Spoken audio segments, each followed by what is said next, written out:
오늘 아침부터 추수감사주일이라는 이야기를 듣고 하루 종일 아침부터 감사한 마음으로 살고 계시지요. 네.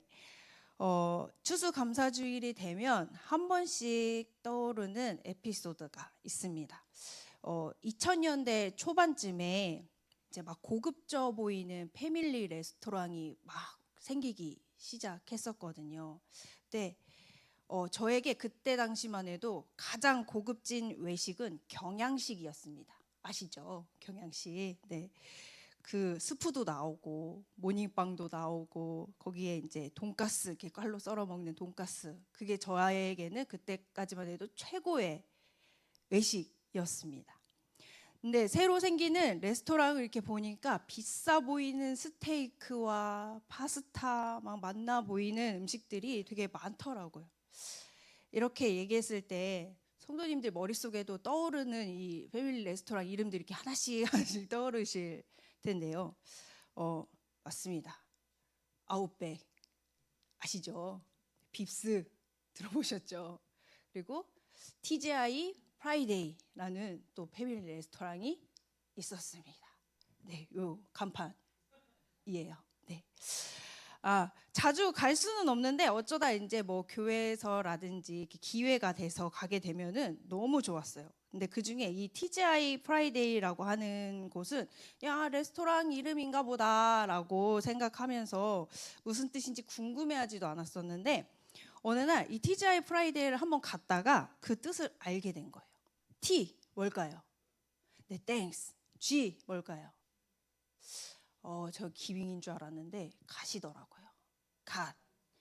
I 뭘까요? It's. 프라이데이는 네, 그냥 프라이데이. 그래서 TGIF라고 이제 부르는데요. 이거 Thanks God It's Friday라고 하는 뜻의 이제 레스토랑 이름이었습니다. 그러면서 이제 저 혼자 스스로 생각을 한 거죠. 금요일에 하나님께 감사하면서 푸짐하게 식사를 하는 레스토랑이구나라고 생각을 한 거예요.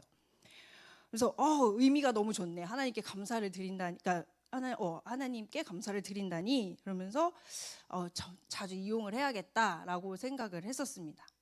근데 몇 년을 그렇게 알고 있었는데요.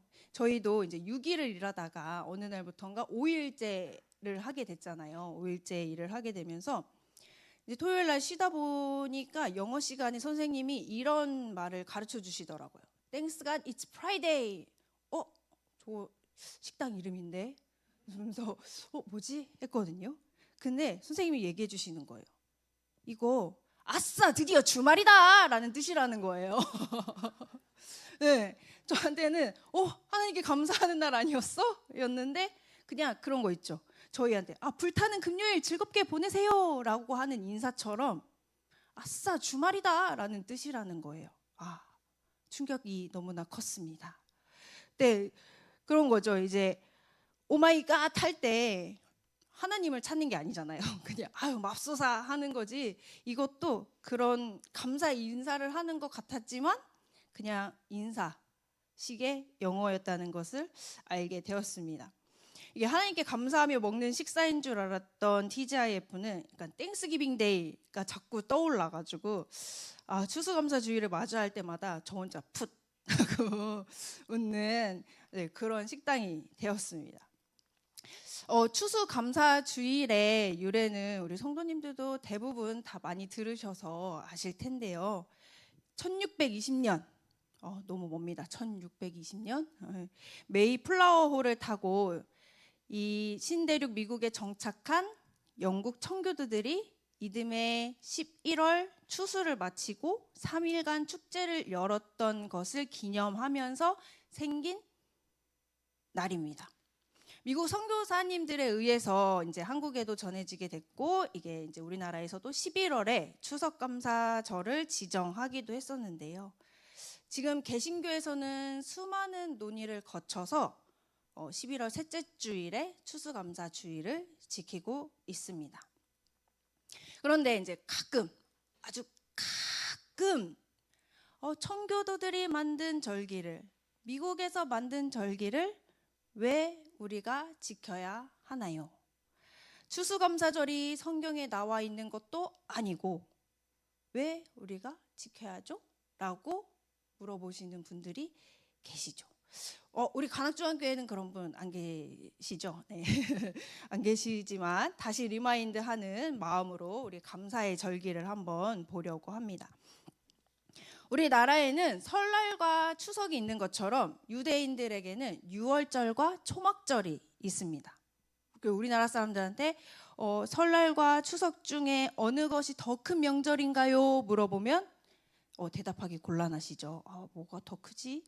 그런 것처럼 유대인들에게 유월절과 초막절 중에 어느 것이 더 중요한 명절이라고 물어보면 저희처럼 동일한 반응을 보일 겁니다.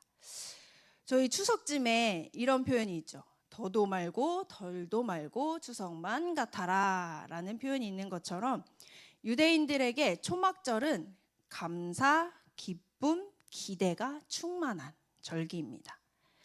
이때는 초실절의 보리추수 그리고 칠칠절의 밀추수로 시작돼서 또 곡식추수, 포도, 올리브, 종려나무 이런 여름 과실 수확까지 다 저장을 마치고 추수감사제를 드림으로써 한 해의 농사 시즌을 마무리하는 절기가 바로 이 초막절입니다. 한 해 농사 시즌의 시작에 있는 유월절과 달리 이 마지막에 있는 초막절은 훨씬 더 이제 그 농사로부터 자유롭고 들뜬 분위기에서 치러지게 됩니다. 마치 대입 수능이 끝난 고3 학생들 같은 느낌인 거죠. 그렇게 초막절을 보내게 되는데 이 두 절기 가운데 유대인들은 한 번 정도, 그러니까 2번 다 가면 좋지만 최소한 한 번은 성전을 방문을 해야 됐습니다. 그래서 대부분이 농부인 성서시대를 생각해 보면 이 보리추수기와 겹치는 유월절보다는 이 한 해의 모든 추수를 마치고 초막절에 성전을 방문하는 게 훨씬 부담이 적었을 겁니다. 그래서 하나님은 이스라엘 백성들에게 초막을 짓고 일주일 동안 그 안에서 거주하면서 인도하신 하나님을 기억하라고 하셨습니다. 그래서 성서시대 이스라엘 초막절이 다가오면 이스라엘에 있는 모든 가정들이 초막으로 불리는 임시 가건물을 집 옆에 이제 짓느라고 분주합니다. 그래서 초막절이 가까이 오면은 이제 모든 유대인들은 온통 초막을 짓는데 관심을 두게 되는 거죠. 현대 이스라엘에도 초막절이 되면은 이 비슷한 풍경이 연출된다고 합니다. 이 한국의 가정에서 추석이 오면 이제 당연하게 손편을 빚는 것처럼 그리고 또 차례를 지내는 것처럼 이스라엘에서도 초막을 짓고 일주일 동안 그 안에서 보내게 되는데요. 한번 사진 초막을 어떻게 짓는지 이렇게 마당에 초막을 짓는다고 합니다. 그래서 부모님과 함께 초막을 짓고 이 일주일 동안 이 초막 안에서 지내면서 또 초막에서 먹고 자는 경험은 현대 이스라엘 아이들에게도 굉장히 특별한 경험이 된다고 합니다. 이렇게 이스라엘 아이들은 3000년 전 조상들이 경험한 이 광야 생활을 자연스럽게 매년 습득하게 되는 것이죠. 또 종교적인 유대인들이 많은 예루살렘에서는 초막절에 만드는 이 초막을 위해서 독특한 가옥 구조를 보이는 건물들이 많은데요. 이 빌라가 있는 그냥 단독 주택이면은 자기 마당에 이렇게 초막을 지으면 되는데 아파트 같은 경우는 초막을 짓기가 어렵잖아요. 다음 사진 보여주시면요, 이렇게 아파트에 공동주택에 계단식으로 짓는다고 해요. 베란다가 있어야 되기 때문에 계단식으로 이렇게 지어가지고 거기에 초막을 만들 수 있도록 그 장소를 해놓는다고 합니다. 그래서 왜냐하면 이 초막에 누웠을 때 하늘이 막혀 있으면 안 되거든요. 적어도 하늘의 별이 3개 이상 보일 정도로 구멍을 뚫어놔야 된다고 해요. 그래서 아파트가 이렇게 그냥 아파트 안에 초막을 지으면 되지, 집 안에 지으면 되지 하면은 초막이 아닌 거예요. 그래서 밖에다가 하늘에 우리에게 하나님이 주신 이불이다라는 것을 설명하기 위해서는 천장이 덮여 있으면 안 되기 때문에 이 베란다에도 초막을 질 공간들을 미리 만들어 놓는다고 합니다. 이 허름한 임시 가가 건물 히브리어로는 수카라고 하는데요. 그래서 초막절을 히브리어로 말할 때 수콧을 보낸다라고 합니다. 다들 아실 텐데 사도 바울의 직업이 뭐였는지 아시죠? 뭐였죠? 네, 텐트 짓는 사람, 텐트 만드는 사람이었잖아요. 그것도 유대 사람들이 있는 곳이라면 그 초막이 필요했기 때문에 텐트를 만들었던 것이라는 이야기도 있습니다. 그래서 초막이라고 해서 저희 처음에 생각했을 때는 뭐 초가집인가? 그런 생각을 하실 수도 있는데 이런 건물, 그 천으로 만든 텐트로 만든 임시 가건물이라고 생각하시면 됩니다. 이제 약속의 땅 가나안에 들어와서 풍성한 수확물로 인해서 더할 수 없는 기쁨과 감사로 충만한 이 추수감사제를 드리면서 동시에 가장 힘들었던 광야 생활을 기억하게 하신 것은 하나님의 특별한 목적 때문일 것입니다. 하나님은 우리 사람을 만드셨잖아요. 그렇기 때문에 너무 잘 아세요. 우리 사람들은 그렇죠. 개구리 올챙이 시절 생각 못한다 라고 하는 것처럼 하나님께서는 이 축복 자체에 안주하면서 타락할 수 있는 인간의 본성을 누구보다 잘 알고 계시기 때문에 하나님이 권능의 역사로 애굽에서 탈출을 시킨 그 노예 생활에서 벗어나게 만든 이 이스라엘 백성에게 내가 너희를 구원했다, 너희들을 끄집어내었다라는 것을 기억하게 하기 위해서 이 초막절을 지키게 하셨던 것입니다. 그래서 이스라엘 사람들은 축복의 때에 반드시 기억해야 할 것이 고난 가운데 함께해 주신 하나님을 꼭 기억해야 했던 것입니다. 그러면 이 초막절에 또 무엇을 하느냐? 한번 말씀을 보도록 할게요. 레위기 23장 40절 말씀 함께 읽어보겠습니다. 시작.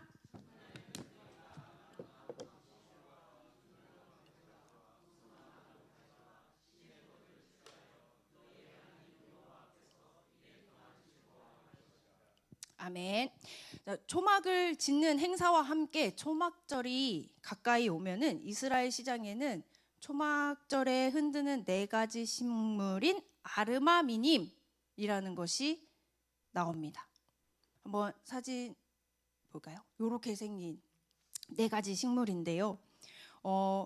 네, 이 4가지 식물을 왜 가지고 오라고 했는지는 성경에 나와 있지는 않아서 이게 이 4가지에 대한 식물의 해석만 해도 이제 이 사람 해석이 다르고 저 사람 해석이 다르고 해석이 너무 많다고 합니다.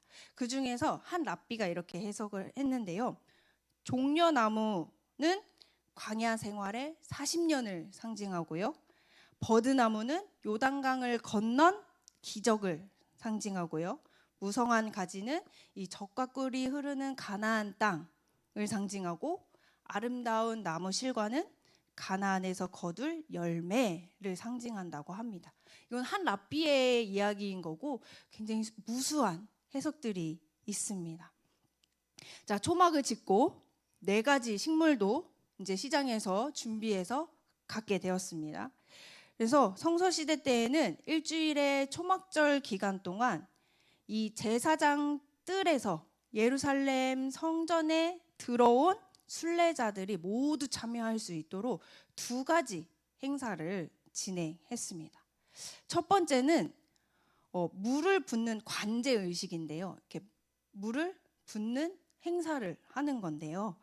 초막절이 시작이 되면 대제사장이 순례자 행렬과 함께 실로암 연못으로 갑니다. 그래서 실로암 연못에 가서 물을 길어오는 거예요. 그리고 이 물을 들고 그 성전에 있는 수문을 통해서 제사장 뜰로 같이 행렬과 같이 걸어갑니다. 그래서 이 실로암의 연못에서 떠온 생수는 번제단 위에서 이렇게 물을 붓는데요. 원래는 이 제사에서 포도주를 붓게 되어 있습니다. 원래는 그냥 포도주만 붓는 건데 초막절에만 이 포도주와 물을 같이 흘려 보내는 제사를 하게 됩니다. 왜냐하면 이 초막절쯤부터 본격적으로 내려야 될 이른비가 있는데, 하나님 저희한테 이른비를 꼭 내려주세요 하고 이 의식을 행한다는 것입니다. 그래서 이 실로암 연못에서 생수를 떠오는 행렬이 이제 수문을 통해 들어올 때 다른 제사장들은 무엇 하냐? 은나팔을 불면서 찬양을 합니다.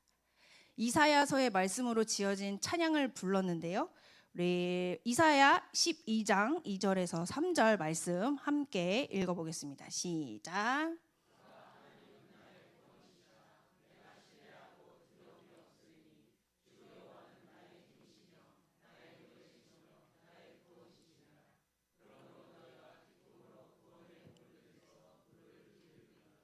아멘. 이 찬양을 부르면서 행렬이 이제 들어오는 거죠. 그리고 두 번째로는 이 번제단 남서쪽에 있는 버드나무 가지를 세우고 기도문을 낭독하는 의식을 합니다. 이 버드나무는 예루살렘 남서쪽에 있는 모짜라는 마을의 시냇가에서 꺾어온 것만 사용을 하게 되는데요. 이 매일 모짜에서 꺾어온 새로운 버드나무를 사용할 때 물이 없으면 곧 말라 비틀어지는 이 버드나무를 번제단 남서쪽에 세워놓고 그 주위를 한 바퀴씩 돌면서 순례자들은 또 시편 118편 25절의 기도문을 목청껏 낭송을 합니다. 우리 시편 118편 25절 함께 읽어보겠습니다. 시작.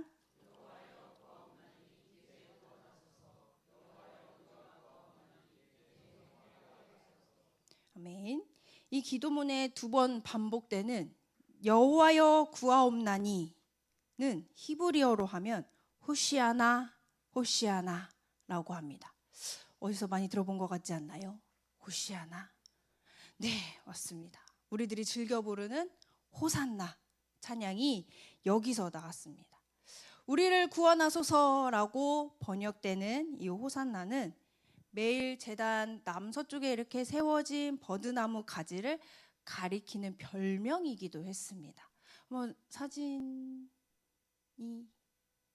이렇게 제사장 위에서는 물을 붓고 밑에서는 은나팔을 부는 제사장이 있고 저 버드나무 가지는 한쪽에 세워져서 기도문을 낭독하면서 성전을 돌게 되는 것이지요. 유대인들은 물의 근원인 시냇가에서 꺾어와서 이 번제단 앞에서 말라 비틀어져 가는 버드나무를 보면서 하나님으로부터 구원을 갈구하는 호산나의 외침을 자연적으로 듣게 되는 것입니다. 물이 없어 죽어가는 버드나무 가지처럼 하나님의 은혜를 상징하는 물이 없으면 올해 아무리 수확이 풍성해도 내년을 기약할 수가 없게 되는 것입니다. 성서시대 유대인들은 실로암 연못에서 떠온 생수를 제단 위에 붓고 그 옆에서 말라 비틀어가는 나뭇가지를 주위를 돌면서 다음 한 해, 올해 한 해의 풍년을 주셔서 감사하고 다음 한 해의 풍년도 허락하여 주시옵소서 하고 이른비를 간구하였던 것이죠. 자, 번제단 주위를 도는 순례자들 손에는 아까 말씀드렸던 이 아르바미잎 4가지 식물을 손에 들었습니다. 평소에는 그 제사장의 뜰이 아무나 들어갈 수 있는 곳이 아니에요. 제사장만 들어갈 수 있거든요. 근데 딱 한 번 이 축제 때만 제사장의 그 제사장 뜰에 모든 사람이 다 들어갈 수가 있습니다. 그래서 이스라엘의 모든 남자와 여자, 어린아이들까지 들어와서 이렇게 축제를 진행하게 되는 것이지요. 그러니까 이 순례자들이 와서 얼마나 기쁘고 또 즐겁고 행복해 했을까요? 이렇듯 이스라엘에는 감사하는 절기, 초막절이 있습니다. 지금도 이 초막절을 지내며 감사의 절기를 보내고 있고요. 미국에는 11월 넷째 주 목요일 추수감사절 해서 또 땡스기빙 데이를 가족들과 함께 보내게 되죠. 그때 이제 먹는 음식이 칠면조도 있고 맛있는 음식들이 많다라고 하죠. 그런 걸 먹으면서 또 감사의 절기를 보냅니다. 그리고 우리는 오늘 맞습니다. 추수감사주의를 보내고 있죠. 예수님의 이 땅에 오심으로 인해서 우리는 이제 초막절을 지키지는 않습니다. 만약에 예수님이 안 계셨고 우리가 하나님만을 믿는다, 유대인들처럼 지낸다 하면은 저희 초막 지어야 돼요. 밖에 이 추운 데 나가서 초막 짓고 하늘 보면서 일주일 동안 초막 안에서 살아야 되는데, 감사하게도 예수님이 이 땅에 오셔서 우리는 감사함으로 추수감사주의를 지키게 되었습니다. 어찌 보면은 성경의 절기는 아니에요, 추수감사주일이. 그런데도 우리는 신앙적 전통 절기로 지키고 있습니다. 그래서 카톨릭이나 정교회를 보게 되면은 이 공인된 전례력 안에 이 추수감사주일이 없습니다. 개신교는 교단 자율이 이제 가능해서 감사절을 신앙의 감사주일로 지킵시다 하고 정하게 됐는데요. 카톨릭에서도 가끔 이제 시골 성당에 가면 풍년 감사 미사를 드린다고는 해요. 근데 뭐 정해져 놓고 땡스기빙 데이라고 지키지는 않는다고 합니다. 한국 교회의 추수감사주일은 이제는 미국의 명절을 그대로 했다라기보다는 감사의 정신을 신앙적으로 재해석한 절기다라고 생각해 주시면 될 것 같습니다. 우리에게 이제는 추수감사주일은 단순히 농사의 풍년이 아니라 한 해 동안 우리를 지켜주신 하나님의 은혜의 감사절기로 지키게 되었습니다. 그렇기 때문에 도시 교회들도 이제는 농사와는 상관없이 모두 참여하게 되었죠. 감사는 우리에게 풍년을 주셨기에 감사하는 것이 아니라 하나님께서 함께 하신 과정에 대한 고백입니다.